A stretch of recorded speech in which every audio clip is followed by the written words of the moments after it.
Saya cuma cinta sama kamu, Tias. Kok bisa aku satu-satunya orang yang pernah tahu kalau Hani masih hidup?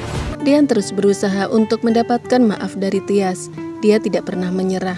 Dia mengejar Tias bahkan sampai berlutut di depan Tias agar Tias mau berhenti dan berbicara dengannya. Tias meminta Dian untuk bangun. Dia merasa malu dilihat banyak orang. Dian tidak peduli. Dia hanya ingin Tias mau berbicara dengannya. Dian meminta Tias untuk percaya semua ucapannya bahwa dia tidak pernah tidur bersama dengan Hani seperti yang Hani ucapkan kepada Tias. Dian merasa bahwa dia telah dijebak oleh Hani. Dian juga tidak pernah meminta rujuk dengan Hani, apalagi menyentuh Hani. Dian sudah tidak mencintai Hani lagi. Jadi dia tidak mungkin menyentuh wanita yang tidak dicintainya. Hanya Tias yang Dian cintai. Dia tidak akan pernah menyentuh wanita selain Tias. Tias terdiam. Dia sangat bingung. Siapa yang harus dipercayainya di antara Dian dan Hani? Sementara itu, Hani datang ke apartemen Zidan. Dan kini Gino akhirnya mengetahui kalau Hani masih hidup. Dia merasa heran.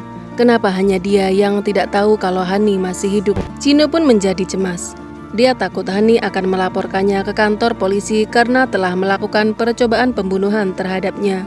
Gino tidak pernah tahu bahwa sebenarnya Hani juga takut kepadanya. Selama ini Hani bersembunyi dari Gino karena dia takut Gino akan kembali mencoba untuk menghabisinya.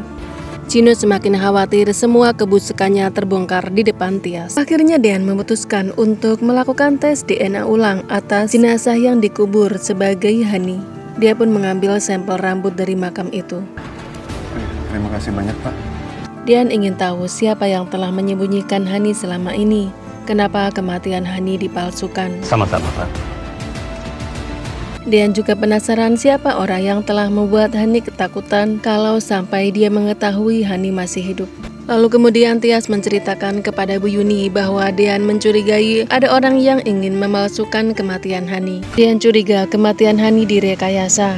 Dia ingin tahu siapa yang mencoba untuk melakukan pembunuhan terhadap Hani. Lalu kemudian Zidan terus mengawasi Dian. Dia mengetahui kalau Dian ingin melakukan tes DNA atas jenazah palsu dari makam Hani. Dian memang sangat penasaran siapa sebenarnya yang telah merekayasa kematian Hani. Namun Dian tidak tahu kalau Zidan sedang mengawasinya. Dengan begitu, Dian akan tahu alasan kenapa. Dan rupanya Zidan sangat senang kalau Dian akhirnya melakukan tes DNA atas jenazah yang diduga Hani. Dengan begitu, Dian akan mengetahui siapa yang telah merekayasa kematian Hani dan apa alasannya Hani memalsukan kematiannya.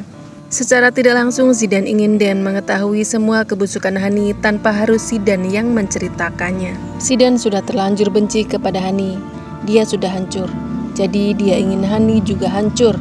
Hani tidak boleh hidup bahagia bersama dengan Dian. Karena akibat ulah Hani, kini Zidan menderita. Hani telah mengkhianatinya. Hani malsuin kematiannya.